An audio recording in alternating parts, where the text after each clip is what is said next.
Це відео публікується винятково з документальною метою, аби доносити інформацію про війну в Україні.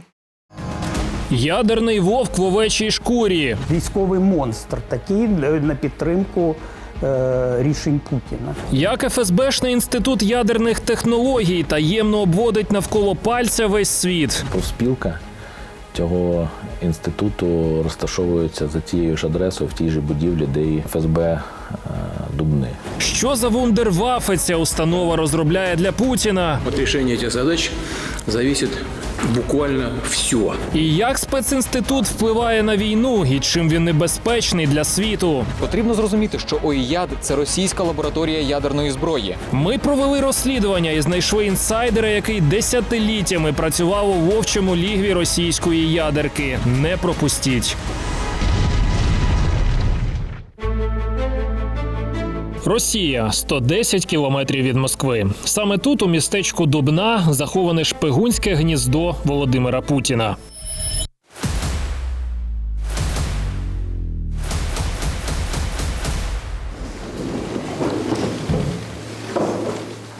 Літо цього року російський диктатор власною персоною приїхав на локацію. Але навіщо? Ми зустрічаємося в Дубні, одному з російських наукоградів. Він відвідує лабораторію фізики високих енергій Об'єднаного ядерного інституту. Наука на місці стояти не буде ні при яких обстоятельствах. На камери потрапляє розмова очільника Кремля з директором інституту, який необережно почав говорити про санкції. Были 2000 поставщиков, было почти со всего мира. Да, сейчас они, конечно... Але потім, вочевидь, зрозумів, що пішов не тією стежиною. Нам пришлось напрячься. Сейчас практически все мы делаем в России. Цей ніби штатний діалог насправді розкриває неприємну правду про те, як Росія намагається обдурити увесь світ. Ми ще повернемося до цього візиту, а поки про те, чим же таке важливе для Путіна специфічне містечко на Волзі.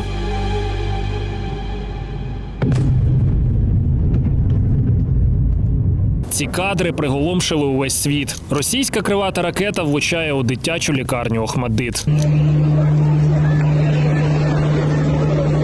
СБУ та Генпрокуратура з'ясували, ракету Х-101, використану для удару, виготовили у другому кварталі 24-го року на конструкторському бюро «Радуга». Саме «Радугу» створювали ще вивезені з Німеччини німецькі вчені ще в кінці 40-х. Підсанкційне КБ «Радуга» та її виробниче підприємство «Дубнинський машинобудівний завод» проєктують та виробляють не лише ракети, а й багато видів іншої зброї, яку Росія використовує у війні з Україною. Зокрема, військові літаки Су-25 та Су-34. Ці підприємства розташовані на північ від Москви, у тій самій Дубні, так званому наукограді. Але шляхетне слово «наука» туди вліпили для того, щоб прикрити далеко не благородний замисел. На протилежному березі Волги розташований Об'єднаний інститут ядерних досліджень, скорочена абревіатура ОІЯД. Інститут абсолютно не рядовий, а задіяний саме в ядерній галузі. И в том числе військового призначения. Всемирно известный научный центр все эти годы не сдавал своих позиций. Он продолжает уверенно идти вперед. Науковий інститут та військові підприємства розташували поруч недарма. 10-та частина випускників освітньої програми ОІЯД йдуть на роботу або на «Радугу», або на Дубнинський машинобудівний завод. Це один з вузлів, досить важливих вузлів. Без цього вузла багато що не працювало б у росіян. Ниточки інституту ведуть до цілої низки військових та інших організацій, у тому числі і тих, які розташовані в Ірані, Північній Кореї та, ви не повірите, у серці Європи. Вперше на українському телебаченні ми розповімо неймовірні деталі, які ніде не публікувалися. Ексклюзивне розслідування просто зараз. Сьогодні у Харкові живе людина, яка була представником України в ОІЯД впродовж майже 25 років. І за цей час цей чоловік вивчив інститут настільки, що без перебільшення може називатись інсайдером. Ми спеціально приїхали сюди, аби дізнатись всі деталі із перших вуст.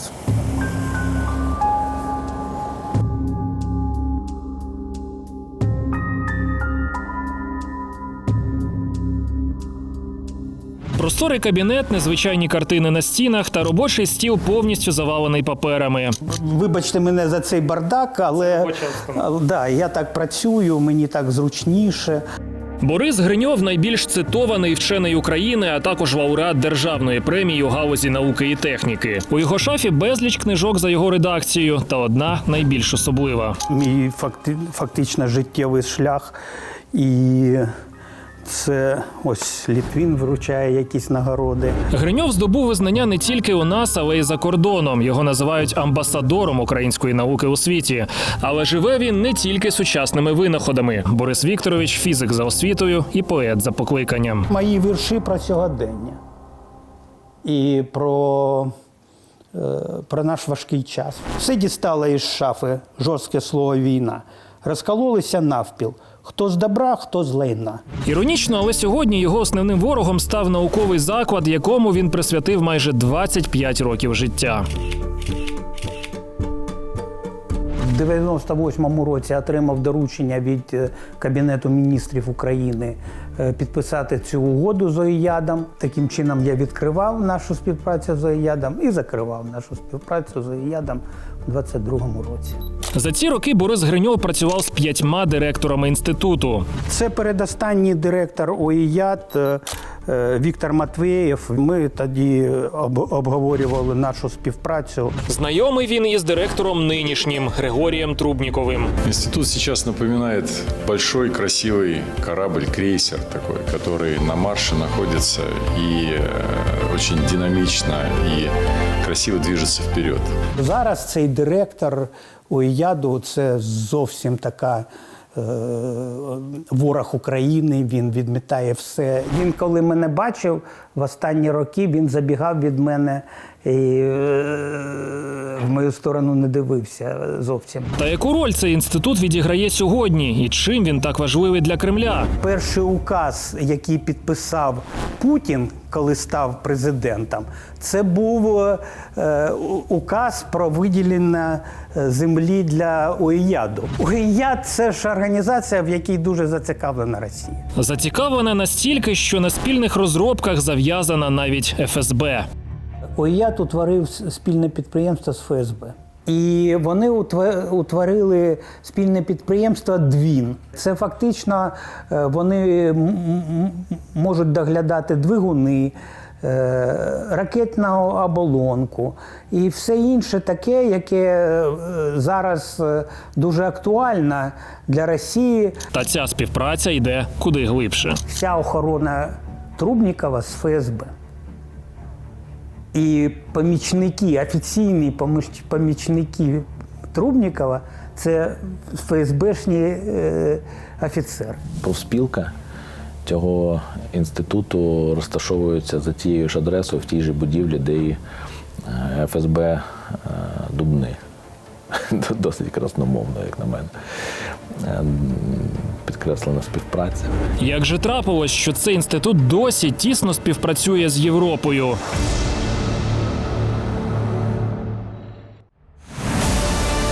Чому інститут ядерних досліджень такий важливий для Путіна? Важно делать то, что нужно для Отечества. Яку роль він відіграє у війні з Україною? Воно все заточено на війну. Від початку до самого кінця. Куди ведуть ниточки від цієї організації? Факти тижня отримали закриті документи і дізналися вражаючі деталі. Весь спектр того, що може знадобитись армії вторгнення, тут є. І яка фатальна помилка Європи призвела до витоку передових технологій? Дивіться далі. Красивые дороги Подмосковья.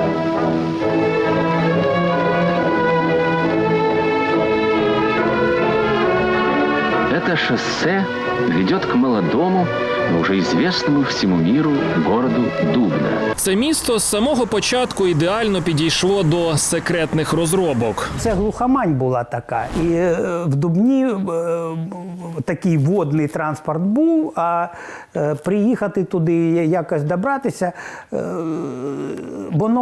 вони берегли свої військові секрети. У 50-ті роки в Європі заснували організацію ядерних досліджень, скорочено скорочено ЦЕРН, під неофіційним девізом «Наука заради миру».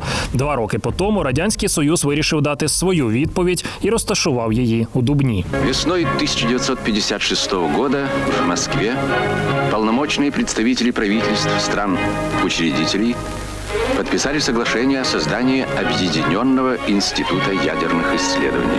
До країн-засновниць входили тодішні друзі СРСР – Албанія, Болгарія, Угорщина, Німецька Демократична Республіка, Китай. Научная программа института развивается в рамках широкого международного сотрудничества, в первую очередь с организациями стран-участниц. А також КНДР, Монголія, Польща, Румунія, Чехословаччина і, власне, сам Совок. 11 країн це країни, фактично, які входили до Варшавського блоку и Варшавская співдружність. Вся деятельность Объединенного института ядерных исследований, где сегодня работают специалисты 11 дружественных стран, пример плодотворных усилий, направленных на решение фундаментальных проблем ядерной физики, науки, от которой во многом зависит будущее человечества.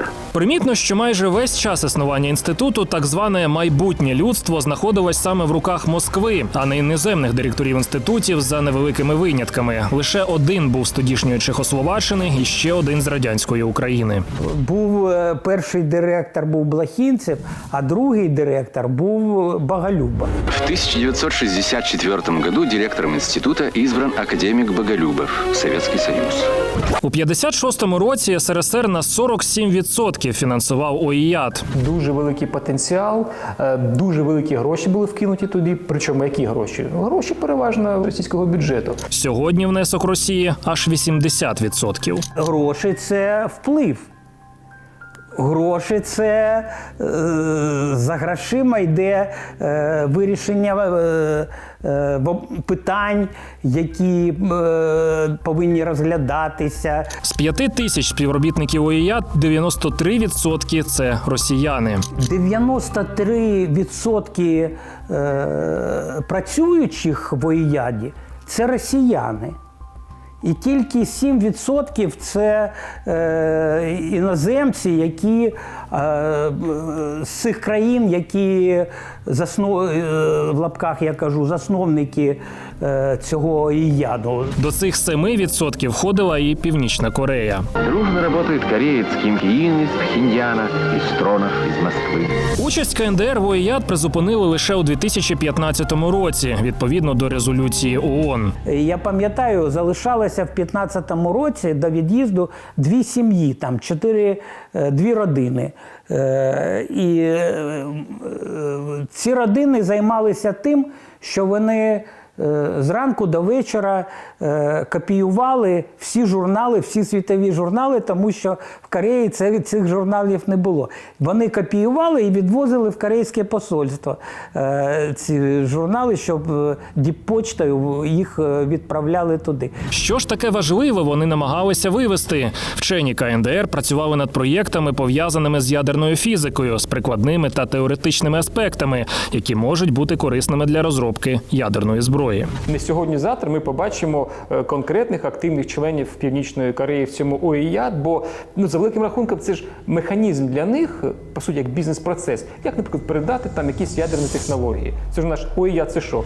Об'єднаний інститут ядерних досліджень. Тобто, по суті, ось вам джерело, по суті, механізм, інструмент, як передати Північній Кореї технології якісь по розробці, наприклад, ядерної зброї. Why not? Насправді. Чомусь зовсім не дивно, що за внутрішніми документами ОІЯД Північна Корея все ще значиться як вкладник до бюджету інституту і представлена в комітеті повноважних представників. Бо ми бачимо делегації корейців в Дубну, і, звичайно, ніхто не каже, що це куди саме вони їдуть. Але з високою долею вірогідності можна казати, що це співпраця саме по ядерних аспектах. Та не КНДР єдина. Сьогодні в проєктах ОІЯД беруть участь майже 1000 інститутів із 16 країн. Серед них і Болгарія, Словаччина та Румунія, які, утім, призупинили своє членство. Поляки теж вийшли, але вони якось вийшли таким чином, що відтермінували цей вихід трохи. Повністю вийшли чехи. От з Чехії Україна вийшли повністю. До решти актуальних членів, окрім Росії, досі входять Вірменія, Азербайджан, Білорусь, Куба, Єгипет, Грузія, Казахстан, Монголія, Узбекистан і В'єтнам.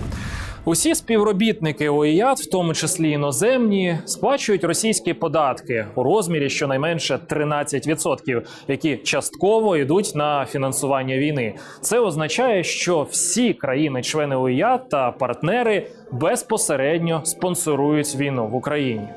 За кордоном інститут міжнародний, а по факту московський. 100%. Сомнений бути не може. ОІЯД же ж це міжнародна організація, вона зареєстрована в ООН, вона зареєстрована в ЮНЕСКО, вона зареєстрована в МАГАТЕ як міжнародна організація. Але це суто російська організація. Це організація «Хамелеон», військовий монстр, такий на підтримку рішень Путіна. Який не випадково завітав до інституту цього літа. Пам'ятаєте, на початку ми розповідали, як нинішнього директора Трубнікова занесло, і він почав скаржитися, що через санкції ОІЯД втратив більшість постачальників. Але чинуша вчасно зупинився і далі поспішив запевнити ВВП, що це, мовляв, зовсім не війна цьому виною. Больше право, да. Причем больше влияния оказал ковид, а не СВО. С СВО мы очень быстро, на самом деле, мы очень быстро нашли. Але якщо розв'язана Путіним війна, за словами Трубнікова, не впливає на ОІЯД, що, звісно, брехня, то ОІЯД цілком впливає на війну. І тут приховувати нічого. Все, що сьогодні робить Путін, він робить в інтересах військової агресії. Тобто, якщо щось публічно відбувається за участю Путіна, можна з 99% вірогідністю сказати, що це робиться в інтересах їх війни. Тобто ОІЯД, як нібито міжнародна організація, конкретно спонсорує воєнну агресію в Україні. Того ж дня ВВП проводить засідання Ради з науки та освіти РФ, на якому присутні десятки вчених. Символично, що іменно здесь, в Дубне, ми будемо говорити о научно-технологічних пріоритетах. Він проводив цю нараду в тій самій залі, де я засідав 4 рази на рік протягом 20 років. От рішення цих задач залежить буквально все. Наш інсайдер Борис Гриньов пам'ятає цю залу, немов був там тільки вчора. Змінили місця, там дуже цікаво розташували місце, де сидів Путін, тому я на вчених радах сидів з одного боку, і це було близько до того місця, де сидів Путін. А на засіданнях комітету сидів з іншого боку. Після листливого кидання пилу в очі Путін переходить до ключового. И важно делать, скажу простыми словами, не только что хочется, что умеем, что престижно и выгодно, но и то, что нужно для Отечества. Це прямо можна сказати, що так свого роду обряд ініціації, да, посвяти. Тобто ОІЯД був посвячено в путінізм прямо офіційно. Тобто важко не сказати, що які сигнали ще має отримати міжнародне суспільство, да, та міжнародна свідомість і так далі, щоб зрозуміти, що це прям не ок. Я продивився цю нараду від початку до кінця і знайшов цікаві деталі, які не висвітлювали медіа. Дивіться уважно. Всі карти остаточно розкрила доповідь віце-прем'єра РФ Дмитра Чернишенка. По вашему поручению была запущена 6-я подпрограмма программы фундаментальных научных исследований, и она обеспечит создание научно-технического задела в интересах обороны и безопасности государства, прежде всего решение задачи СВО. Наприклад, ОІЯД розробив дизайн електричного хімічного генератора, який збільшує злітну масу безпілотників до 750 кілограмів. Будем дальше работать для обеспечения нужд нашей армии от Минобороны до предприятий ОПК. Маски знято. ОІЯД, який вважається мирною міжнародною організацією, фактично підтвердив, що насправді є фабрикою смерті і працює на користь російського ВПК. Обраний інститут точно не випадковий, хоча мені в даному випадку здається, що це вистріл собі в ногу, бо навіщо підсвічувати ніби науковий такий собі інститут, який в своєму статуті підкреслює, що він займається суто мирними дослідженнями. Одна из статей устава, принятого государственными учредителями, гласит: всей своей деятельностью институт будет способствовать исследованию ядерной энергии только для мирных целей.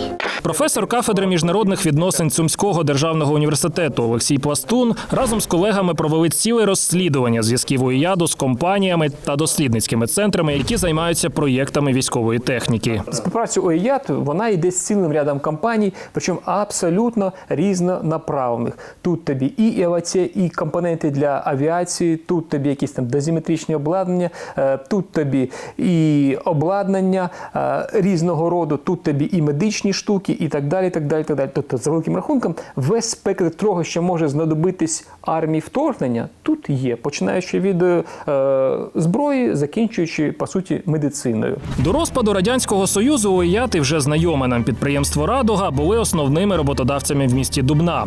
Згодом вони разом створили так звану Кремнієву долину на Волзі, Дубненську особливу економічну зону і новий освітній заклад – Дубненський державний університет.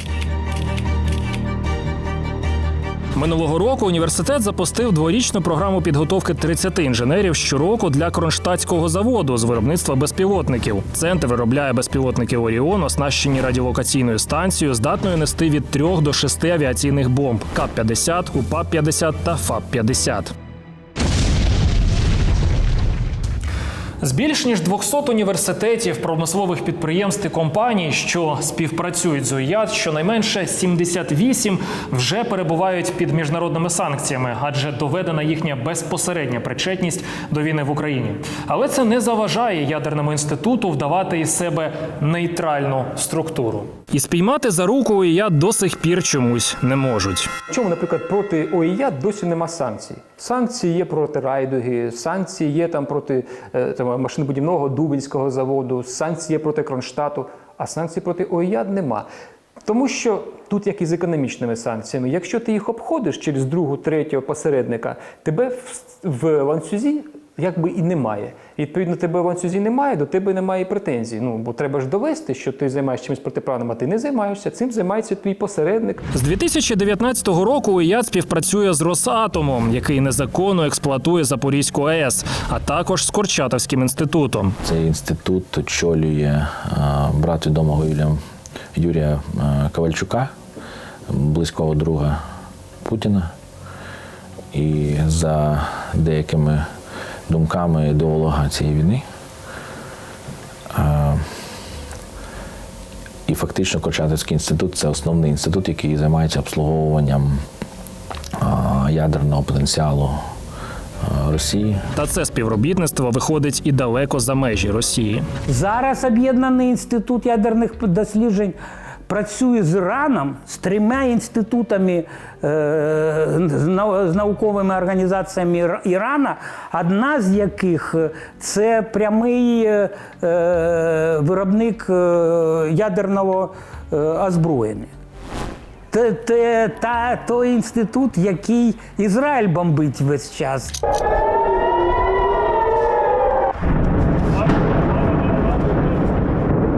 Воно все заточене на війну. Від початку до самого кінця. Полковник армії США у відставці Уес Мартін в ексклюзивному інтерв'ю «Фактам тижня» переконує, у Сполучених Штатів є розвіддані, які вказують на дуже делікатні і достовірні розмови всередині Кремля, що Путін серйозно розглядає можливість використання ядерної зброї, щоб уникнути великих втрат на полі бою.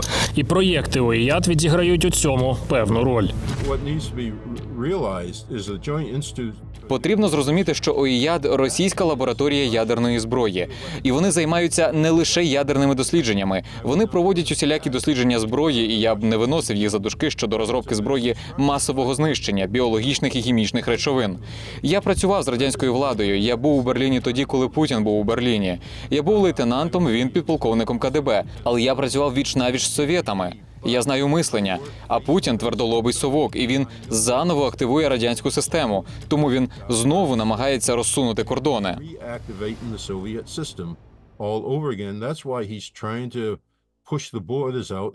Усі ці приклади показують, що діяльність УІЯД має центральне значення для розробки Росією вундерваффе, яка вона, крім війни в Україні, може використати для нападу на Європейський Союз, Великобританію та США у майбутньому. Говорит профессор Блохинцев.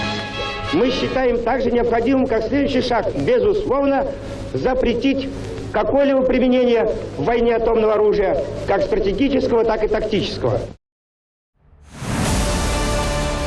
Дивіться далі. Спрут ОІЯДу запускає щупальці антиукраїнської пропаганди у Європу та США. Ось, будь ласка, скріншот, да, Кримський міст, Алушта, Росія. Яка фатальна помилка європейців допускає російських шпигунів до великого адронного колайдера? Росіяни билися так, що до смерті. Та які технології тепер можуть злити напряму російському ВПК?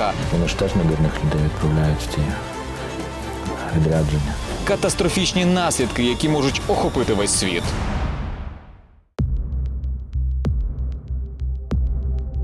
2017 рік. УІЯД публічно оголошує, його вчені винайшли нові елементи таблиці Менделєєва. Признан приоритет Объединенного института ядерных исследований в открытии 115 и 117 элементов таблицы Менделеева. Всего в УИЯ было открыто 10 новых элементов. Вони зараз накопичили ресурси для того, щоб винайти 119 елемент і 120 елемент. Це дуже елементи, які живуть дуже короткий час.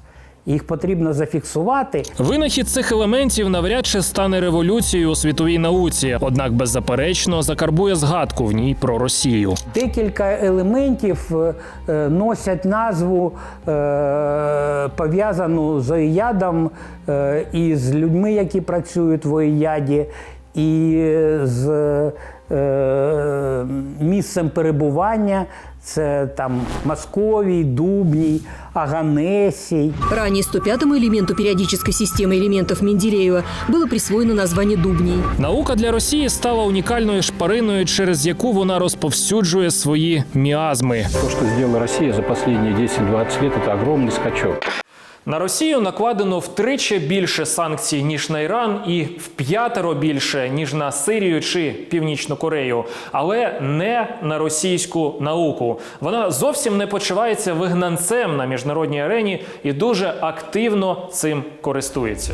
В авангарді, звісно, ОІЯД, який до повномасштабного вторгнення укорінювався у світових наукових підприємствах. Только в России, крупнейшем партнере ОИЯ, сотрудничество осуществляется почти с 200 исследовательскими центрами. Та привозив якомога більше іноземних вчених до Росії. 2 года назад началась программа «Тефиника». Это соглашение, подписанное между Объединенным институтом ядерных исследований и Варшавским технологическим университетом. Они договорились, что каждый год много студентов из Польши будут приезжать сюда на стажировки. З повномасштабним вторгненням більшість проєктів згорнулася, але росіяни адаптувалися і обрали нову тактику. Несмотря на сложности, ОИЯ продолжает вести активное международное сотрудничество, в том числе со странами Латинской Америки, Китаем, Японией. Удалось укрепить связи с Индией. Водночас інститут співпрацює принаймні з 2 закладами у тимчасово окупованих Севастополі та Донецьку, відбілюючи їхню присутність у науковому середовищі. В Севастополі був інститут.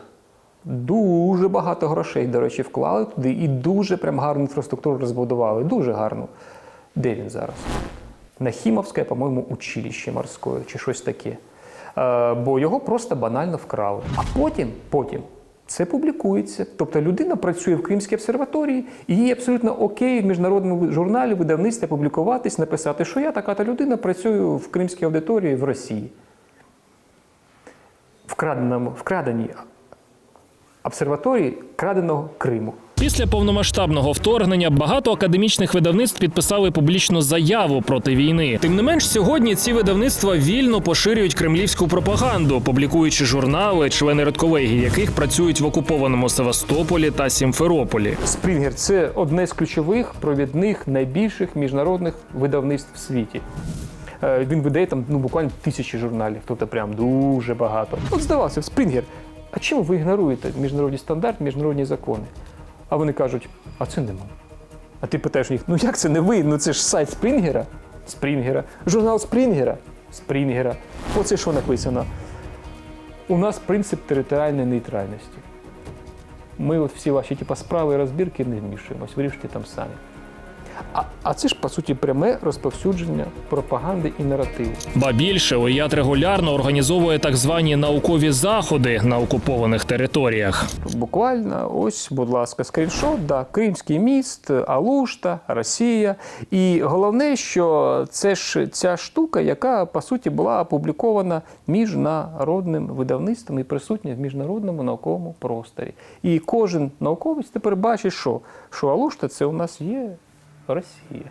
Вчені підрахували, серед усіх згадок окупованих українських міст у наукових статтях у 50, 65, 93 чи навіть 99% вони зазначались саме як російські. Доказом тому стала наступна фатальна подія, яка відбулась цього року. On a souvent dit que CERN naît d'un désir commun. Найтісніше ОІЯД співпрацював з інституцією, на противагу якій і був створений, із ЦЕРНом, Європейською організацією ядерних досліджень, про яку ми згадували раніше. Уникальные по мировым масштабам экспериментальные установки сравнимы с детектором на Большом адронном коллайдере в ЦЕРНе. Наукові відносини між ЦЕРНом і ОІЯДом почались у 57-му році і були офіційно оформлені у 63-му. Постоянный обмен учеными. Дубна, Женева. ЦЕРН – один із найбільших у світі центрів наукових досліджень. Саме там розташований найпотужніший прискорювач елементарних частинок у світі – Великий адронний колайдер. ЦЕРН – це зараз найкрупніша в світі організація, яка займається фізикою високих енергій. Вони отримали за це життя вже 3 Нобелівські премії в ЦЕРНі було винайдено. Це ж винаходи весь час. Все, що створюється в ЦЕРНі для фізики високих енергій, для цих вимірювань, воно потім знаходить своє застосування в інших інженерних галузях, в іншій інженерії. Воно в першу чергу знаходить в медицині, воно знаходить в яких там інших дослідах. І воно, воленс-ноленс, підійма на новий рівень все озброєння. ОІЯД мав статус держави-спостерігача ЦЕРНу з 2014 року, фактично з першої військової агресії Росії проти незалежної України. ЦЕРН и ОИЯИ обладают взаимным статусом наблюдателя. ОИЯИ в Совете ЦЕРН и ЦЕРН в Комитете полномочных представителей правительств государств-участников ОИЯИ. Жоден із російських вчених не приїжджає до ЦЕРНу чи навіть до Сполучених Штатів, не пройшовши повну перевірку, неповну підготовку та тестування ФСБ. Із початком повномасштабного вторгнення ЦЕРН заборонила розпочинати нові проєкти з російськими інститутами та урядом. 8 березня 22-го року з нашої подачі тоді ЦЕРН провів засідання і призупинив дію цих угод до вирішення цього питання. 2 тижні по тому, наприкінці березня, ЦЕРН випустив нову заяву, в якій посилив обмеження на роботу з РФ та Білоруссю, а також оголосив про призупинення співпраці з Об'єднаним інститутом ядерних досліджень. Таким чином, російські вчені, інженери та айтішники, які вже мали перепустки в ЦЕРН згідно з договором, могли продовжувати працювати до 30 листопада цього року, і 1 грудня їх вже попросили на вихід. Росія, Білорусія і ОІЯД – це було фактично тисяча людей. Але зараз 500 людей з Росії і Білорусі повинні поїхати з ЦЕРНу. Але те, що відбулося далі, фактично перекреслило всі докладені зусилля. Одного разу Ленін сказав: «Капіталісти самі продадуть нам мотузку, на якій ми їх повісимо». І це саме те, що тут відбувається.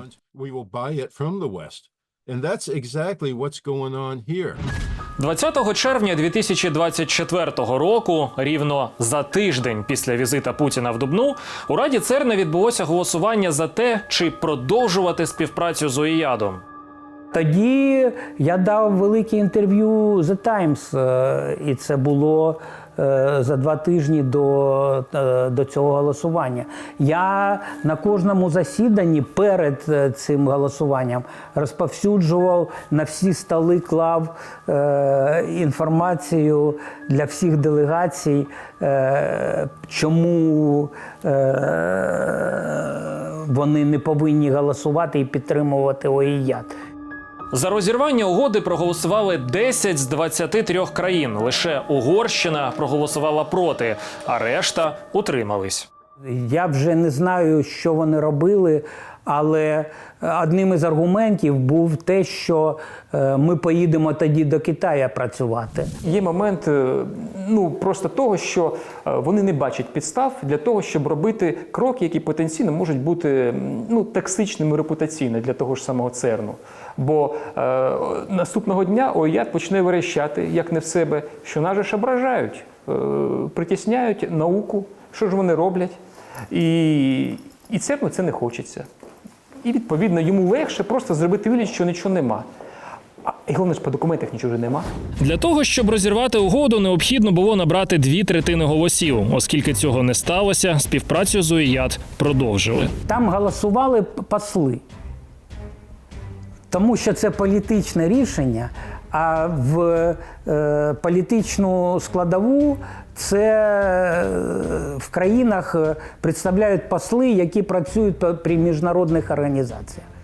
Десь були нові посли, які не знали цього всього. 20 червня вирішальною стала відмова від голосування з боку Німеччини. У Німеччини є інтереси, тому що ОІЯД має пакет акцій в їх фізичних експериментах. І тому вони зацікавлені через Росатом, щоб ОІЯД продовжував фінансувати ці німецькі експерименти в Німеччині. Що ж це тепер означає для нас та Європи? Те, що трапилося, можна сказати, що росіяни билися так, що до смерті. І вони фактично через задній вхід зайшли до ЦЕРНу і залишилися там. Ці чорні двері відкривають росіянам багато можливостей. По-перше, це можливість вербувати людей на землі, тобто конкретно доступ до вчених, працівників певних організацій і можливість їх вербування. А все інше – це вже справа техніки. Вкрасти якісь дані, сфотографувати, запам'ятати. Вони ж теж недурних людей відправляють в ті відрядження. Дані, які міжнародні розслідувачі передали фактам тижня, свідчать, 393 співробітники ОІЯД мають доступ до комп'ютерів ЦЕРН, з яких 292 безпосередньо на місці. Якщо вони отримують доступ до комп'ютерів, то зможуть продовжити роботу і почнуть вводити помилки в систему, щоб продовжити передачу інформації. У нас була така проблема, коли я служив у Корейських силах США. Північна Корея змогла встановити помилку через бібліотечну систему, отримати доступ до південно-корейської армії та отримати більшу частину нашого плану операцій щодо того, як ми будемо боротися з Північною Кореєю. Наш інсайдер переконаний, у ЦЕРНі росіяни отримують доступ до обладнання та розробок, наприклад, до унікальних магнітів, які там винайшли в останні роки. І це те, що не можуть розробити у Московії. Вони отримують на обробку великі масиви даних. Вони отримують ці можливості покупати ці апгрейди і застосовувати.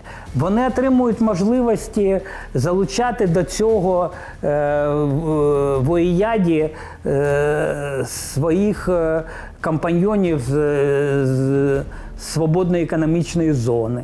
Ці підприємства, які мілітарні, які створюють зброю. І це велика помилка, велика. Продовження співпраці ЦЕРН з ОІЯД під час війни також дозволяє російським вченим бути в курсі останніх досліджень, які можуть бути перепрофільовані для проєктування та розробки військових систем. Ще з радянських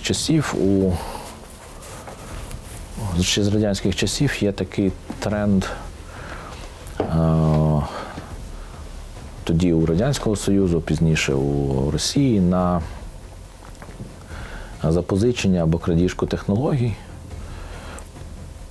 Тому, розуміючи, що ці російські вчені допускаються до європейських напрацювань, європейських інститутів, дослідницьких центрів, ризик витоку даних буде вкрай високим. Це таке мислення наукової спільноти. Вони настільки залучені у свою науку, що не розуміють її застосування. Тепер же, якщо ми надсилаємо матеріали до ЦЕРН зі Сполучених Штатів, вони потрапляють прямо до росіян. Але це не тільки фактична передача західних розробок до російського ВПК. Це і лазівка, яка дозволяє росіянам завжди бути на один крок попереду. Ці напрацювання, які росіяни можуть вкрадати у своїх європейських колег, це ж дослідження досить широкого профілю. І як вони їх використають, ВПК, не ВПК, це може бути просто розуміння, куди рухаються європейці, куди, які напрями вони досліджують. То що ж можливо зробити, аби обрізати щупальця ОІЯД? Очевидний варіант, найбільш простий і найбільш ефективний – впровадження санкцій. Бо як тільки з'явиться умовний ОІЯД в санкційному списку ОФАК, SDN-лісті, або в Європейській комісії в списку санкцій, все. З ним автоматом, просто прям автоматом на наступний день припинять співпрацювати всі. До грудня минулого року ЦЕРН лише раз наклав санкції на країну-члена. Він призупинив співпрацю з Югославією під час війни 90-х років. Тож чекати ініціативи від цієї організації навряд чи варто. І мета всіх наших зусиль для того, щоб цей інститут був під санкціями. І Україна повинна з цього починати, що ми повинні все зробити, щоб наклали санкції Україна і Сполучені Штати Америки на Об'єднаний інститут ядерних досліджень. Сьогодні ОІЯД, який має практично 70-річну історію у ядерній галузі, це майданчик для пропаганди, наукового шпигунства та розвитку російського ВПК.